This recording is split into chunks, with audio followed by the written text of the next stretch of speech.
Bonjour à tous, aujourd'hui en fait on va parler de bots et surtout comment déployer un bot rentable, que ce soit un chatbot, un voicebot ou un callbot, qui va permettre également d'optimiser l'expérience client. Alors dans cette présentation je vous ferai un rapide résumé de ce qu'est Eloquent et un focus sur un de nos clients qu'on a installé il y a quelques jours qui s'appelle Primagaz et qui met en place un chatbot.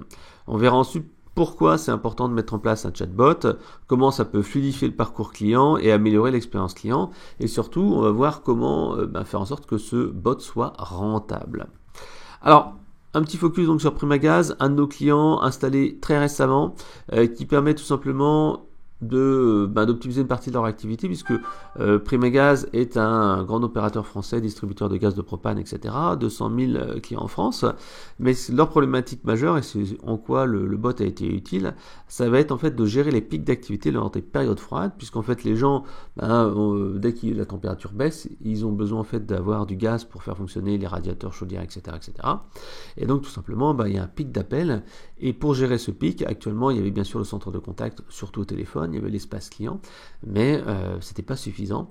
Et grâce au bot, en fait, on va améliorer l'expérience client et puis on va surtout remettre les conseillers sur des tâches à valeur ajoutée au lieu de les faire traiter des commandes qui sont extrêmement simples, comme par exemple la prise de commande, le relevé de compteur, etc., etc., qui ont tout intérêt à être gérés en self-service plutôt que d'être traités par des conseillers qui ont des tâches bien plus importantes à faire.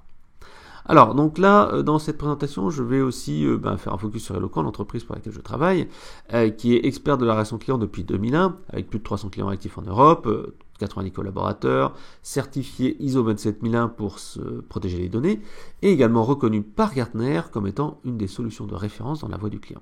Alors, Eloquent, son métier tout simplement se base sur 3 piliers. D'abord, le centre de contact multicanaux, gestion des emails, gestion des appels téléphoniques, gestion du chat, etc., etc.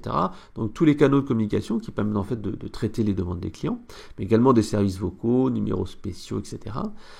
Mais bien sûr aussi les extensions et les nouvelles évolutions de la relation client, puisque de plus en plus on va vers du self-care, c'est-à-dire que la personne va essayer de se débrouiller toute seule, et donc le chatbot et le callbot sont deux outils qui sont véritablement à privilégier et qui vont permettre d'aller soulager le centre de contact et permettre aux conseillers de se concentrer sur la valeur ajoutée. Le deuxième en fait vraiment métier majeur d'Eloquent, c'est les enquêtes de satisfaction multicanaux, c'est-à-dire les enquêtes de satisfaction post-passage en magasin, après une commande, la mesure de la satisfaction de la recommandation via le calcul du NPS, les enquêtes internes, etc., etc. Ensuite, en complément de cela, on a aussi nos propres outils d'analyse sémantique qui permettent, par exemple, d'aller analyser les conversations des agents et voir en fait, par exemple, s'il y a des besoins de coaching, s'il y a des agents qui ne sont pas très bien formés sur certains produits, etc., etc. Donc on va même aller beaucoup plus loin puisque une fois qu'on a mis en place ces enquêtes de satisfaction, que le client a donné son avis, on va pouvoir justement le publier sur un site internet et on le fait par exemple pour des gros opérateurs comme Orange. À la fin aussi, le métier d'Eloquent, c'est d'améliorer le parcours client et d'optimiser le parcours client. Et c'est pour cela qu'on a une application mobile qui permet de monitorer le parcours client et de voir tout simplement les points noirs et les points verts en fait du parcours client. Alors, dans cette présentation, on va vraiment faire un focus sur les chatbots et on va vous parler de quelques cas clients qu'on a mis en place, puisqu'en fait, Eloquent a mis en place plusieurs dizaines de chatbots, dont l'un des top 5 bots sur Messenger, c'est le bot Météo France, qui rassemble actuellement près de 700 000 utilisateurs de l'application. Et c'est tous les jours plusieurs dizaines de milliers de notifications qui sont envoyées par Facebook. Donc en fait, Facebook Messenger. Donc c'est vraiment un des bots majeurs en France sur Facebook Messenger, ce qui nous permet d'avoir un très bon recul sur comment fonctionne un bot, que ce soit sur Messenger ou sur un site internet. Alors justement, on parlait de bots. Pourquoi un bot c'est intéressant maintenant ? Tout simplement parce qu'il y a des tendances vraiment très fortes qui sont de faire en sorte que le centre de contact soit beaucoup plus productif et soit plus réactif. Tout simplement parce que la tendance actuelle, c'est que les clients préfèrent résoudre eux-mêmes leurs problèmes plutôt que d'appeler le service client. Vous êtes comme moi, lorsque vous voulez en fait résoudre un problème technique ou quelque chose comme ça, quand c'est pas quelque chose qui est vraiment important et crucial, comme par exemple un problème de facturation, un problème de commande, un colis perdu, etc. Avant d'aller appeler le service client, si c'est un problème mineur, qu'est-ce que vous faites ? Vous regardez sur internet, you Googleize it, vous le googlisez et tout simplement vous regardez si vous ne trouvez pas la solution. Donc ça, bien sûr, le but c'est au lieu que les gens se cherchent sur Internet et trouvent pas et commencent un petit peu à monter en pression, et bien, grâce au bot, on va pouvoir un petit peu capter cette demande-là et répondre déjà à un premier niveau de réponse et pouvoir peut-être traiter une partie de leur demande. Le deuxième point, c'est la question de la réactivité. Avec l'avènement des médias sociaux, les gens sont de plus en plus enclins à attendre des réponses quasi immédiates. On sait très bien, et je le dirai tout à l'heure, selon les canaux de communication, les gens s'attendent à une réponse dans l'heure, dans les 24 heures, etc. Et il y a véritablement une pression à la réponse de plus en plus rapide. Si encore, on va dire, 2-3 ans, une réponse par mail dans les 48 heures était vraiment quelque chose auquel s'attendaient les clients et pas beaucoup mieux, désormais, on demande de la réponse par email quasiment une réactivité identique à celle d'un réseau social qui est quasiment les 24 heures ou voire l'heure. Donc en fait, il est vraiment essentiel de savoir que la réactivité du service client est vraiment perçue comme un critère de qualité. Donc être réactif justement avec un bot, ça permet de pouvoir répondre immédiatement aux demandes et de ne pas faire patienter le client comme on le voit un peu trop souvent. Chez nous, on fait de temps en temps des audits de pages Facebook pour nos clients et donc on se met en client mystère et on pose une question sur la page Facebook, une question simple, par exemple, je vous fais un suivi de commande ou comment je peux vous contacter pour un problème de commande ou des choses vraiment très simples comme ça en client anonyme, et on voit que parfois il y a des réponses qui sont pas données avant des dizaines d'heures, voire des jours. Surtout que c'est vraiment important de savoir gérer ces nouveaux canaux de communication, que ce soit le chat, que ce soit les médias sociaux, Twitter, Facebook, etc. Puisqu'en fait, c'est la tendance naturelle. Là ici, je vous mets à l'écran un petit graphique qui montre en fait que les seniors utilisent vraiment de manière majoritaire le téléphone lorsqu'ils contactent le service client, mais plus ça va, moins en fait le téléphone a d'importance. Chez les millennials, les gens qui ont entre 18 et 24 ans, en fait le téléphone est uniquement à peu près un tiers des canaux de communication utilisés, alors que les retraités c'est les 2 tiers. L'email reste à peu près stable parce que c'est un canal qui laisse une trace, qui permet en fait de travailler de manière asynchrone, mais ce qui est vraiment flagrant, c'est l'augmentation de tout ce qui est chat et médias sociaux, Facebook en particulier, pour communiquer chez toutes les jeunes générations.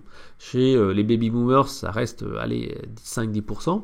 Par contre, dès qu'on passe dans les générations X, les gens qui ont entre 35 et 54 ans, les millennials, tout simplement, on voit que ça représente quasiment un tiers voire un quart des médias de communication. Donc il est vraiment essentiel de s'adapter et de faire évoluer son centre de contact et la manière d'avoir des canaux de communication avec ses clients et prospects.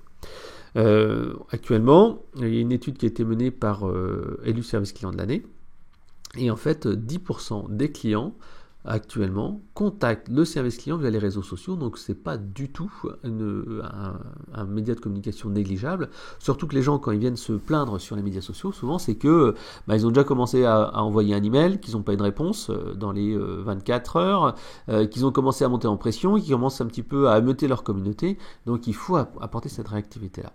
Et actuellement, on parle des bots, actuellement 9% des entreprises ont utilisé un bot, que ce soit un bot Messenger ou web. Donc il y a un vrai usage et généralement une bonne satisfaction. Je le disais précédemment, les gens aussi sont beaucoup plus exigeants. La réactivité est vraiment de mise sur les réseaux sociaux et les autres canaux sont impactés puisque en fait, je le disais précédemment, un email, auparavant c'était 24-48 heures, maintenant en fait un email on s'attend plutôt à une réponse dans les 4 heures ou 24 heures. Le téléphone c'est moins de 3 minutes sur la norme AFNOR, et pour un chat, si vous ne répondez pas en moins de 2 minutes, vous avez les messages qui font « Où vous êtes où ?» etc. Et sur les médias sociaux, comme je disais, comme c'est un média sensible, les gens vont souvent se plaindre, il faut véritablement être présent en moins d'1 heure, voire en être en immédiat. Et c'est pour cela en fait que la Dream Team bot, c'est-à-dire chatbot, callbot, voicebot, plus les conseillers ont vraiment toute leur valeur. Les bots vont pouvoir absorber les tâches simples, des tâches simples qui peuvent être bien sûr personnalisées, qui sont répétitives, et les conseillers vont mettre de l'empathie, vont répondre aux questions complexes, mettre en place du relationnel, faire par exemple aussi de l'appel proactif. Alors, la première étape, c'est de se dire comment on va fluidifier l'expérience client avec un chatbot. Alors, La clé, et à chaque fois c'est ce qui nous prend le plus de temps lorsqu'on met en place un chatbot c'est en client, c'est de travailler sur les cas d'usage. C'est vraiment essentiel de se dire quelles sont les fonctionnalités, quelles sont les questions, hein, les problématiques que devra traiter le bot. Généralement, comment on fonctionne, par exemple chez Primera Gaz, comment on a travaillé avec eux, on a fait un atelier justement de cadrage sur les cas d'usage, et au début ils nous ont dit voilà, on a une vingtaine de questions, voire je crois qu'il y avait même quasiment 30 questions, 34 questions, qui étaient possiblement intéressantes pour être traitées par un bot. Et en fait, en travaillant avec eux sur le volume, sur la valeur, sur le temps que ça pouvait faire économiser, la perception de l'entreprise, sa capacité à apporter de l'innovation dans l'entreprise, etc., a montré que finalement, il fallait s'intéresser surtout à 2 voire 3 maximum cas d'usage. Et les 2 cas d'usage, c'était le relevé de compteur et puis la prise de commande. Tout simplement, en fait, c'est là en fait qu'il se rend compte qu'il y a vraiment un gain de productivité important, parce que dès qu'il y a donc des pics de froid, et qu'il y a vraiment des températures qui baissent, tout d'un coup le service client est submergé, c'est difficile de répondre à tous les appels. Il y a même une force externe qui est mise en place dans ces périodes-là, mais forcément on n'est pas capable de prendre tous les appels dans les délais qui sont attendus. On a parlé tout à l'heure des délais de 3 minutes au téléphone, etc.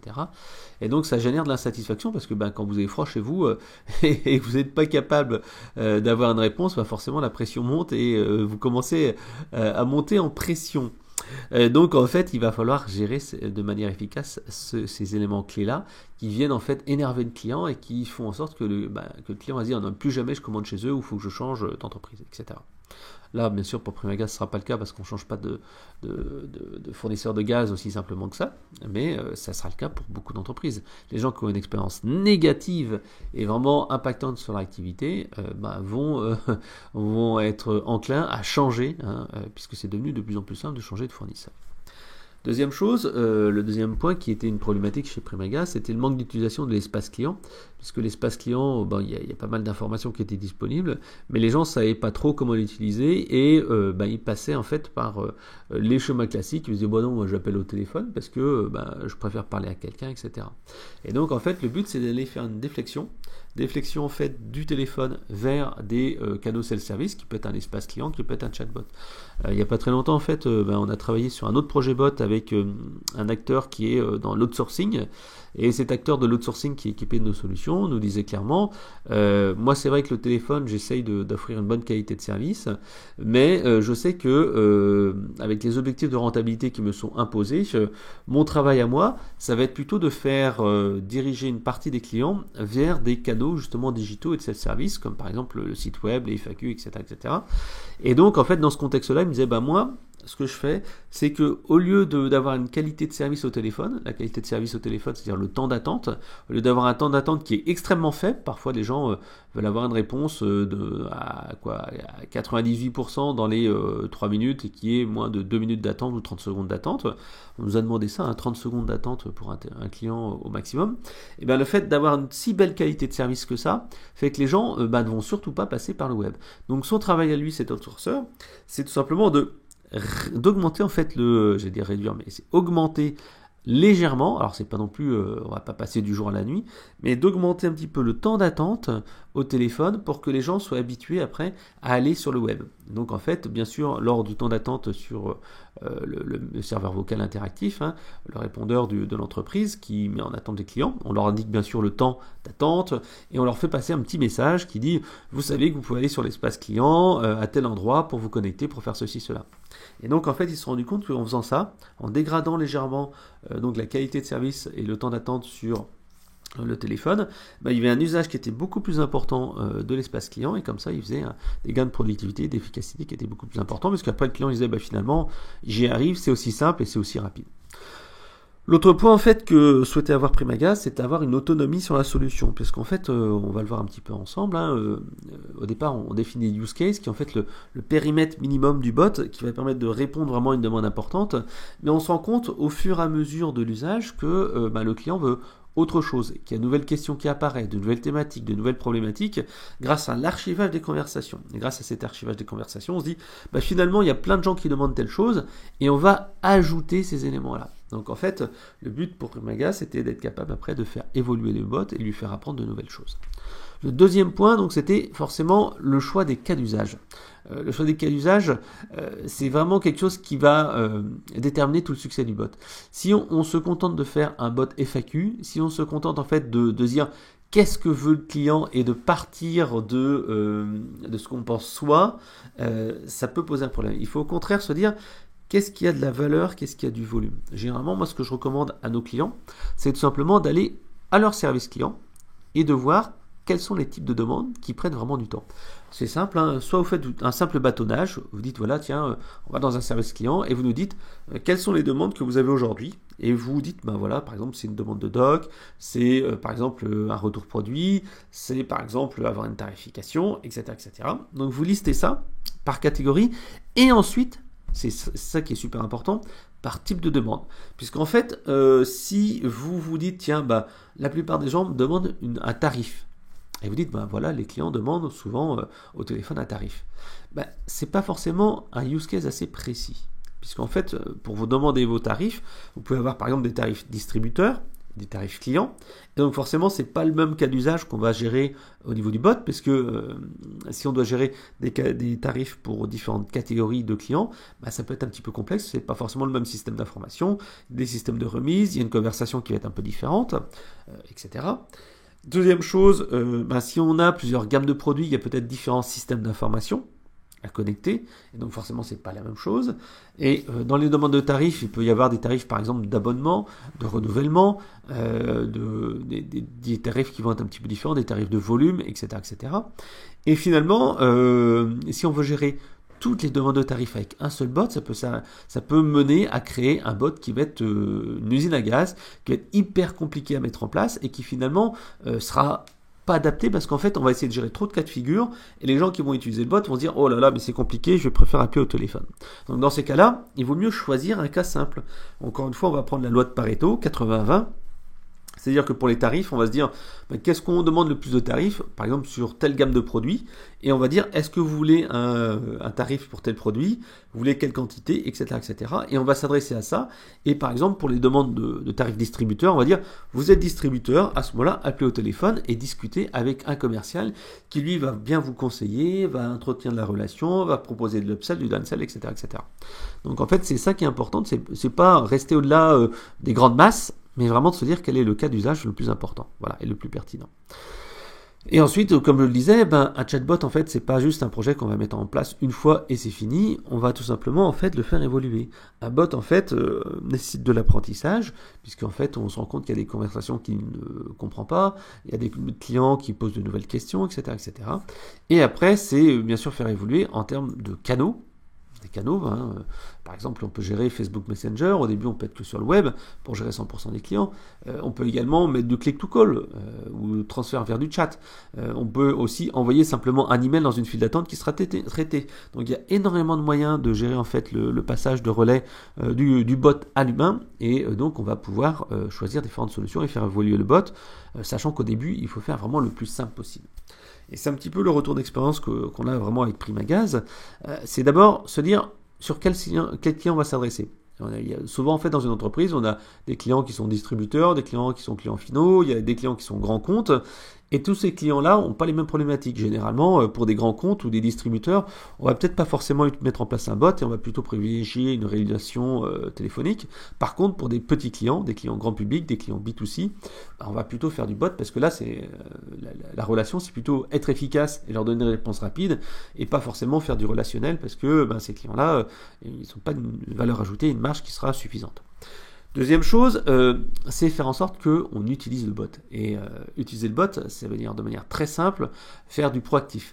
Moi, je dis toujours, si vous mettez un chat sur votre site internet, un chat conseillé, un chat humain, sur votre site web, et que ce chat-là ne se lance pas de manière proactive, vous loupez à peu près 80% de l'intérêt du bot, enfin du chat, et du chatbot aussi, puisqu'en fait, les gens ont très peu l'initiative d'aller directement discuter avec la fenêtre.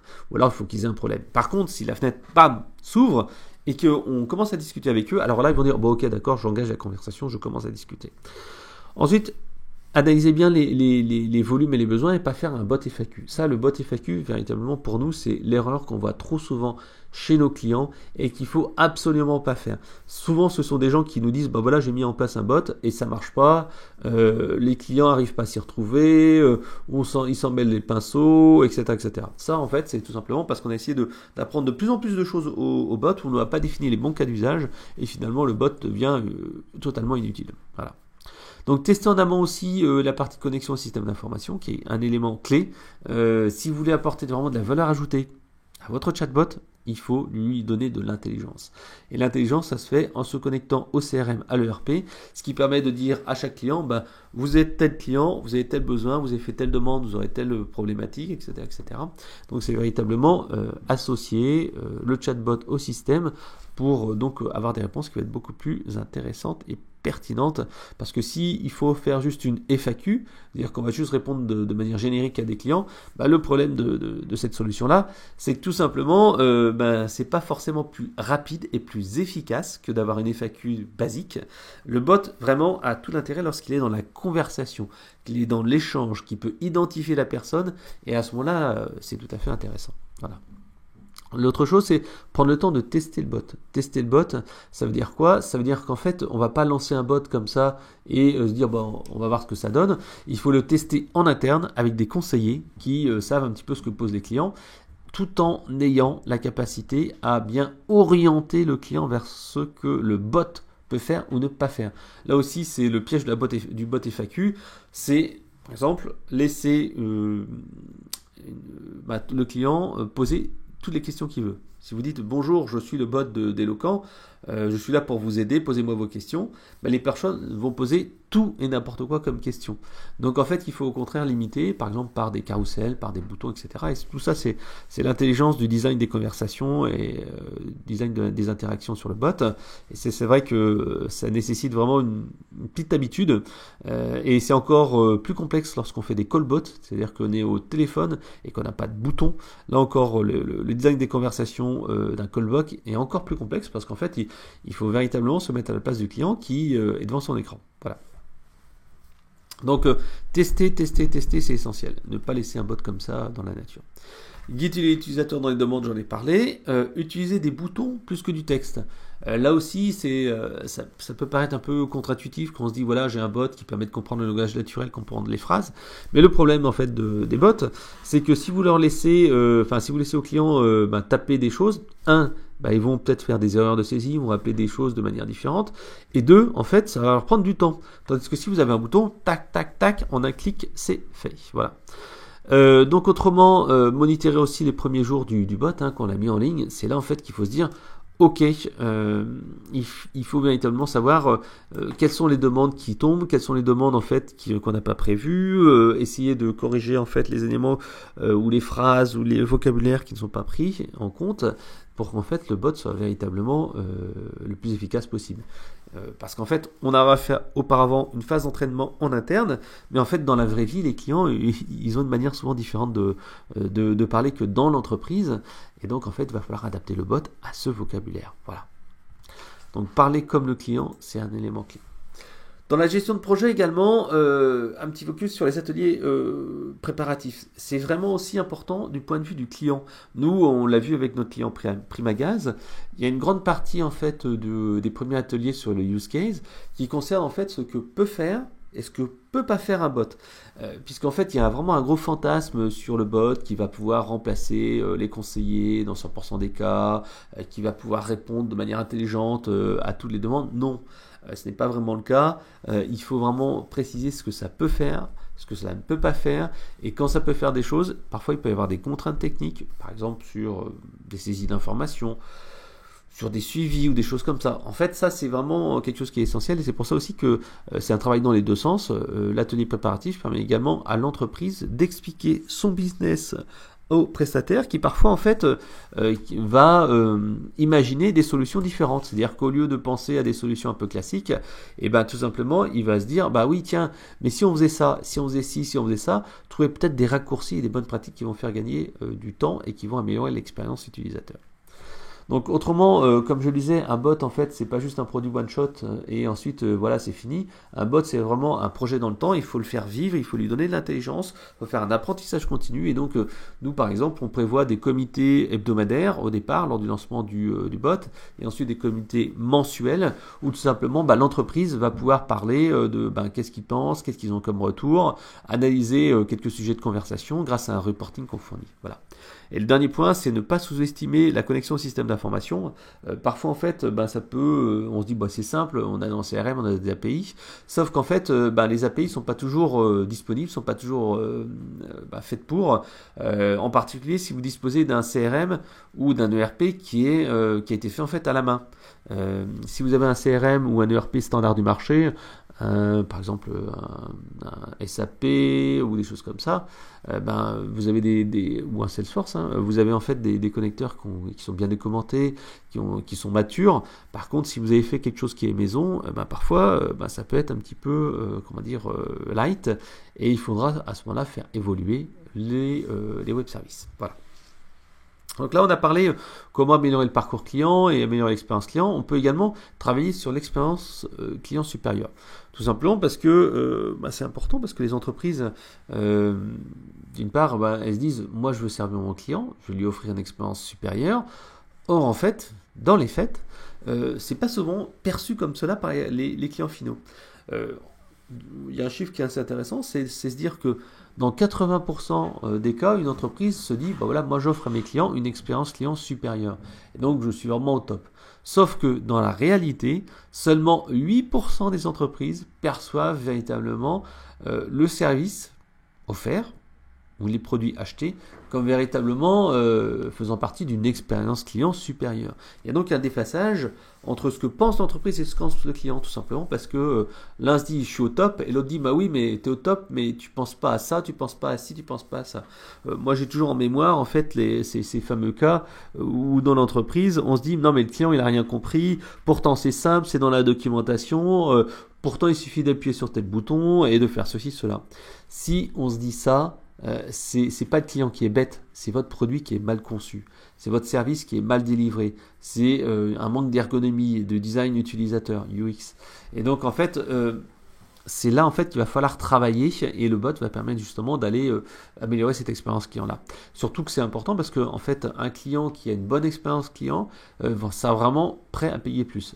Moi, je donne toujours l'exemple d'Apple. Chez Apple, en fait, les gens sont prêts à payer plus cher un téléphone qui pourtant fonctionnellement est moins bon que les Samsung, Huawei et compagnie, mais tout simplement parce que l'expérience client est bien meilleure. Quand on utilise le produit, c'est beaucoup plus simple, c'est beaucoup plus orienté client, c'est design friendly, c'est pas tout simplement un outil de techos, c'est vraiment fait pour aider les gens et penser à eux. Alors on a plusieurs cas dans ce domaine-là. Le premier en fait, j'en ai parlé tout à l'heure, Météo France, l'un des 5 bots Messenger les plus utilisés en France. L'objectif en fait c'était tout simplement de proposer un nouveau service à valeur ajoutée qui soit proche des clients. Tout simplement Météo France, c'est une entreprise qui existe depuis des années, mais ils ont pris en fait le virage réseaux sociaux un peu plus tard que les autres. Et donc en fait ils se sont dit comment on va faire pour rattraper un petit peu notre retard. Et donc tout simplement qu'est-ce qu'ils ont fait ? Ils ont mis en place un bot qui fait tout simplement de l'alerting personnalisé. C'est-à-dire que vous vous abonnez au chatbot Météo France et vous allez recevoir via une notification tous les matins, à une heure donnée, la météo d'un lieu ou de plusieurs lieux. Et c'est vraiment simple parce que c'est mobile friendly, c'est une alerte qui est très lue, parce qu'en fait c'est une alerte via une notification smartphone qui est vraiment conçue pour ça. On va pouvoir la personnaliser et on pourra même aller discuter en langage naturel avec le bot. Par exemple, si vous partez en vacances à un autre endroit, vous pourrez dire tiens, quel est le temps par exemple à Fouesnant la semaine prochaine, et à ce moment-là en fait vous aurez cette météo et vous saurez tiens, la semaine prochaine il va faire beau en Bretagne, donc finalement je vais pas emmener mon blouson, mes bottes et tout ça. Moi personnellement en fait j'utilise cette alerte là tous les matins, puisqu'en fait tous les matins vers 8h je commence à préparer mes 2 filles pour aller à l'école, et donc je me dis mais est-ce qu'il va pleuvoir aujourd'hui, est-ce que je prévois les gros blousons ou pas, et tout simplement hop j'ai ma notification qui est là juste quand je vais commencer à me préparer, et donc je regarde et en 3 secondes je vois la météo d'aujourd'hui, est-ce qu'il va pleuvoir ou pas, et je me dis ok non on va pas mettre les blousons aujourd'hui. Le deuxième point, en fait, qui consiste à soulager le community manager, c'est pour une entreprise de cosmétiques, en fait, où on a mis en place un bot qui va être là pour accompagner le lancement d'un produit. Et là, c'était une gamme de coloration, tout simplement parce que il voulait aider les premières clientes à choisir quel était le bon produit, à expliquer pourquoi le produit était intéressant, etc., etc. Donc, il y avait toute une conversation sur événementiel, puisqu'en fait, c'était un événement qui était mis sur la page Facebook, qui permettait en fait de lancer le produit avec des questions, des quiz et tout ça. Et on se disait, voilà, pour vous avez tel type de cheveux, vous avez tel type de coloration, vous voulez tel rendu, etc., etc. Et donc à partir de cela, en fait, le client pouvait bien sûr soit acheter en ligne, soit aller en magasin réserver son produit. Et s'il avait des questions un petit peu particulières, c'était relayé au community manager qui était là en fait pour donner du conseil, donner de la valeur ajoutée. Donc il y a eu plusieurs milliers d'utilisateurs et un feedback très positif, à peu près 75% des gens qui disaient waouh, c'est top, ça m'a aidé, c'est génial. L'autre point en fait également, c'est d'agir en fait en live sur l'insatisfaction. Les enquêtes conversationnelles permettent également, via un chatbot, de traiter immédiatement l'insatisfaction. Nous, notre métier chez Locan, c'est de détecter les gens qui sont insatisfaits, la satisfaction cachée, et on le voit, les gens peuvent aller en magasin, les gens peuvent acheter sur un site internet un produit, le recevoir et être déçu et ne rien dire. C'est d'ailleurs, dans 80% des cas, c'est ça, les gens se disent « Oh putain, le produit n'est pas super, je ne le recommanderai plus ». Et en fait, au lieu de laisser ces gens-là partir sans rien dire, donc il y a l'enquête de satisfaction un peu classique, mais parfois, c'est quand même mieux d'être beaucoup plus réactif et de résoudre immédiatement le problème du client. Et c'est là que le chatbot va agir, puisqu'en fait, il va pouvoir poser une question directement dans l'acte d'achat. Par exemple, la personne vient de passer commande, on va pouvoir lui poser une question. Est-ce que vous êtes satisfait du passage de votre commande? Et là, il va mettre une étoile. Le bot va dire, mais si la réponse est mauvaise, qu'est-ce qui s'est passé? Est-ce que vous avez des suggestions? Et en fait, la personne pourra taper en saisie libre. Non, c'est une arnaque, j'ai payé un montant 2 fois plus cher à ce que j'avais dans mon panier. Les frais de port sont vraiment totalement disproportionnés, ça va pas. Et donc à ce moment-là, on peut directement dire, afin de régler votre problème, est-ce que vous souhaitez être contacté par un conseiller, ou alors lui dire, les frais de port est trop élevés, on vous les offre, ou des choses comme ça, ou on vous offre un bon de réduction. Et là après, selon le scénario qui était défini, selon la tonalité en fait de la conversation, etc., etc., on va pouvoir par exemple passer la main à un conseiller sur le chat, proposer un callback téléphonique, etc., etc. Voilà. Alors là, je vous ai parlé en fait des chatbots et comment en fait ça peut venir compléter en fait le dispositif actuel. Un chatbot également a beaucoup d'intérêt lorsqu'il est rentable. Et donc en fait là, je vais m'attacher à vous expliquer comment on va faire en sorte qu'un chatbot va être rentable. Alors la première chose en fait, c'est tout simplement d'avoir un minimum de demandes par jour. Si vous avez uniquement 5 à 10 demandes par jour qui sont des demandes simples à traiter, qui prennent 30 secondes, forcément c'est pas intéressant de mettre en place un bot, puisqu'en fait éduquer un bot et lui expliquer comment résoudre un problème, ça va coûter un petit peu d'argent. Et donc en fait il faut vraiment trouver des cas avec un minimum de volume et un minimum de valeur ajoutée. Deuxième chose, dans le cas d'usage, c'est également la productivité du service client. C'est-à-dire que si vous avez des choses qui nécessitent en fait d'aller sur 3 logiciels, d'aller rentrer 2 informations, de se connecter et de faire 3 clics, peut-être que c'est intéressant de le mettre en place par un bot via un système très simple qui va lui automatiser les liaisons entre les différentes applications. Également, inclure un volet business pour améliorer les ROI direct du chatbot. Ça, en fait, c'est quelque chose que moi je recommande toujours, parce que beaucoup de nos clients cherchent à mettre en place un bot dans le domaine du service client. C'est-à-dire que ça va être un bot qui va permettre de traiter des tâches, des demandes, des questions, etc. Sauf qu'en fait, si vous faites uniquement cela, votre ROI sera directement lié au gain de productivité que vous allez faire. Mais si vous êtes par exemple 10 personnes dans votre centre de contact, si vous dites tiens, le bot va pouvoir traiter 10% des demandes, vous allez me dire ok, c'est bon, je vais économiser le temps d'une personne et je vais la mettre par exemple sur d'autres tâches. Par exemple, appeler en proactif les clients, aider un petit peu à gérer les litiges, mettre en place une cellule de rétention. Donc c'est comme ça, avec cet aspect. Je veux mettre en place un bot, mais grâce à ça, je vais par exemple mettre en place une rétention, améliorer mon taux réduire mon taux de churn, etc., etc. Et là, à ce moment-là, vous avez un ROI qui va être beaucoup plus important que les gains de productivité. Pareil, si vous êtes par exemple dans le domaine de l'e-commerce, Même si vous avez site internet et que vous mettez dessus le bot, c'est très intéressant de se dire que le bot va également être là pour aller capter les coordonnées des gens et augmenter le taux de conversion. Par exemple, si vous avez un taux de conversion de 1% sur le site internet, vous pouvez dire tiens, le bot va non seulement répondre aux questions, mais en plus il va proposer par exemple d'avoir un premier aide au choix, un premier guide en fait sur quel produit me convient, en permettant à la personne également de laisser ses coordonnées ou lui proposant un petit bonus, un guide d'achat, un livre blanc, etc., qui va permettre de récupérer ses coordonnées et passer d'un taux de conversion de visiteur en prospect ou en client qui va passer de 1% par exemple à 2% ou 3%. Et là tout de suite, bam, le bot est immédiatement beaucoup plus rentable. Donc personnaliser les messages, ça aussi c'est vraiment important, personnaliser les messages parce que il y a beaucoup de gens en fait qui posent des questions par différents canaux et ils vont poser une question par email, par chat, etc., etc. Et c'est quand même intéressant de se dire voilà, j'ai un message qui a été mis sur mon chatbot, et ben ça va être transféré également au conseiller qui est au téléphone, ce qui permettra en fait d'éviter de retraiter X messages. Voilà. Et gérer bien sûr les tâches chronophages, hein, ça aussi, s'il y a des tâches qui prennent beaucoup de temps, n'hésitez pas à les utiliser avec un bot. Donc avec Primagaz, il y a eu vraiment un travail qui a été fait là-dessus, avec 3 use cases qui ont rendu en fait le bot vraiment très intéressant et très rentable pour eux. Le premier en fait, c'est que traditionnellement, ils avaient tous les lundis un nombre très conséquent d'appels le lundi matin pour traiter de la commande. C'est des gens en fait qui étaient quasiment en rate de chauffage ou qui étaient vraiment à un niveau très bas en gaz le week-end. Et hop, qu'est-ce qu'ils se font? Le lundi matin, à la première heure, ils appellent Primagaz pour tout simplement avoir une livraison le plus tôt possible. L'intérêt, en fait, avec le bot, c'est que maintenant, les gens, ils peuvent aller directement sur le site web 24 heures sur 24 et passer directement leur commande. De même, en fait, ça permet de dire aux clients, au lieu d'appeler lundi matin au support et faire un embouteillage, commander directement vers votre site web, c'est beaucoup plus efficace. Et donc comme ça soulage vraiment les conseillers, ça leur permet de traiter uniquement des demandes à valeur ajoutée qui sont beaucoup plus importantes. Voilà. Donc également, ça permet de fluidifier le service client en réduisant le taux d'attente au téléphone, en particulier lors des pics de froid. Et bien entendu, lors des pics d'appel, les conseillers maintenant vont pouvoir faire de l'appel proactif, faire de l'appel sortant ou traiter d'autres choses. Voilà. Avec le bot, en fait, dès le premier mois de lancement, et c'est vraiment quelque chose qui était assez intéressant parce que c'était un nouvel outil, il n'y avait pas eu une communication qui avait été énorme dessus, et il y a eu 400 commandes qui ont été traitées dès le mois de lancement.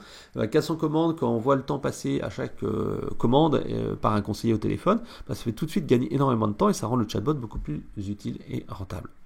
Donc ça permet également de lisser les commandes de gaz, hein, comme on l'a dit précédemment. Hein.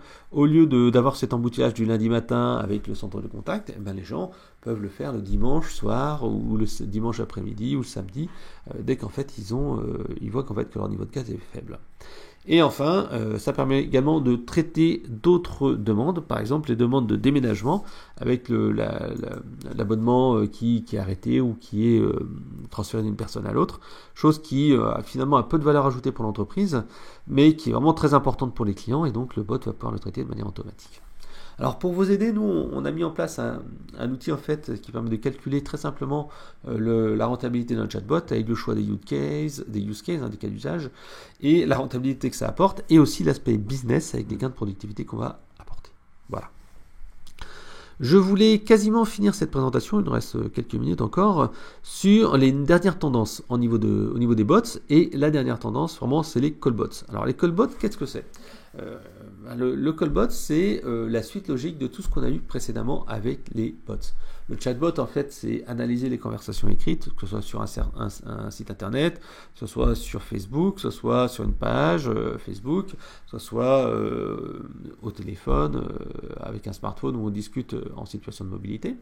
Le voicebot, en fait, c'est les enceintes connectées, Google Home, Alexa, où on va pouvoir dire « Ok Google, je veux parler à Primagaz et avoir mon relevé de compteur, par exemple. » Et le callbot, qu'est-ce que c'est ? C'est tout simplement le chatbot qui discute via le téléphone avec vos conseillers. Donc là, véritablement, on est en liaison directe avec le centre de contact et on va pouvoir soulager le centre de contact des tâches à faible valeur ajoutée et essayer d'absorber une partie des demandes.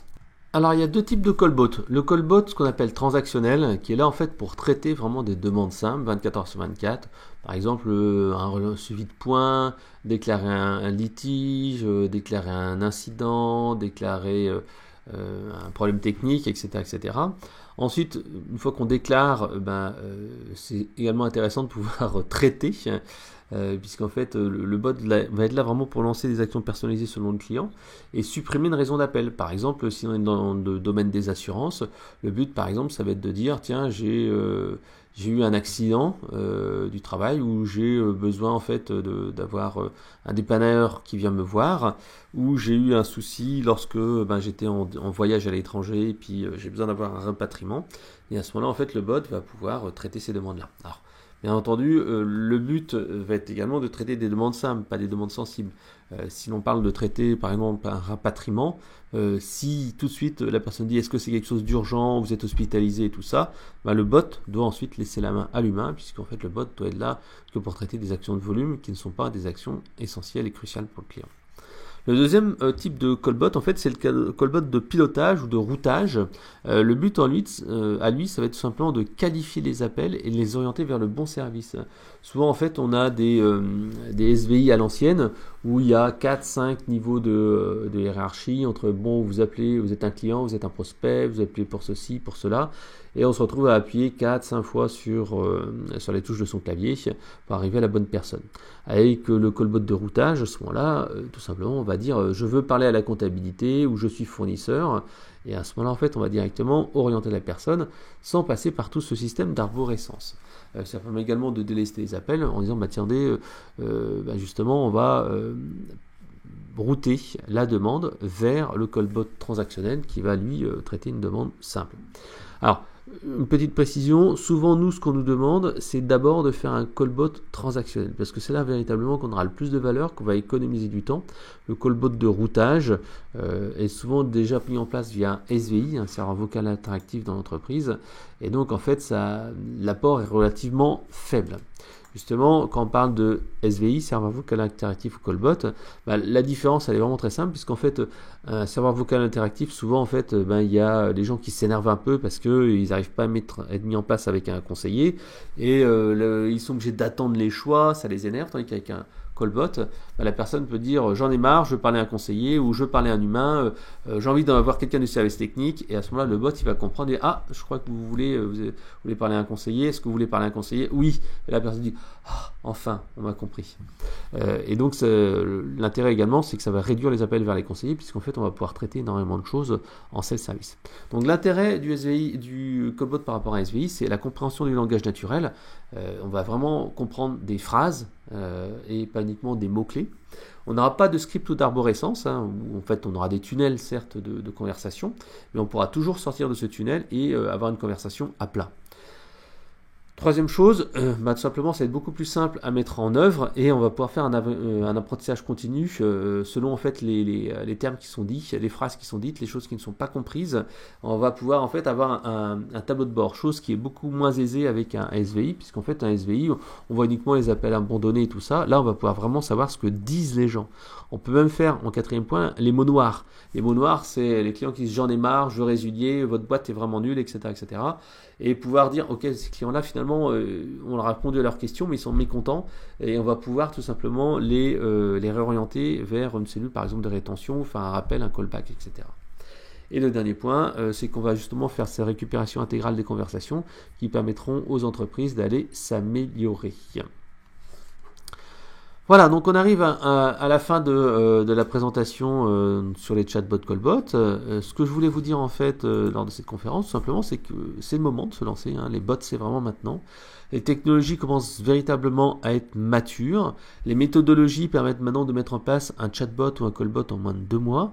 Et les clients également sont prêts à utiliser les bots, tout simplement parce que ce sont des outils qui sont matures maintenant et qui vont apporter de la valeur ajoutée. Et les clients sont prêts à faire du self-service. Alors votre plan d'action il est vraiment très simple. D'ici une semaine, analysez les demandes faites au service client. Je vous disais tout à l'heure, un petit bâtonnage, en disant voilà telle demande sur tel périmètre, etc. Repérez 1 ou 2 cas d'usage, pas plus. Faites une loi de Pareto, même un chatbot ou un callbot avec un seul cas d'usage suffira largement, avec un minimum de valeur, de personnalisation et d'intérêt. Et ensuite, identifier également si le bot peut générer du business, puisqu'en fait, comme je vous disais, avoir un bot qui permet d'économiser du temps et gagner de l'argent, c'est vraiment le top. Voilà, d'ici un mois, contactez-nous pour mettre en place ce POC. Et après 3 mois, tout simplement, on fait un bilan et on voit si on doit étendre le POC.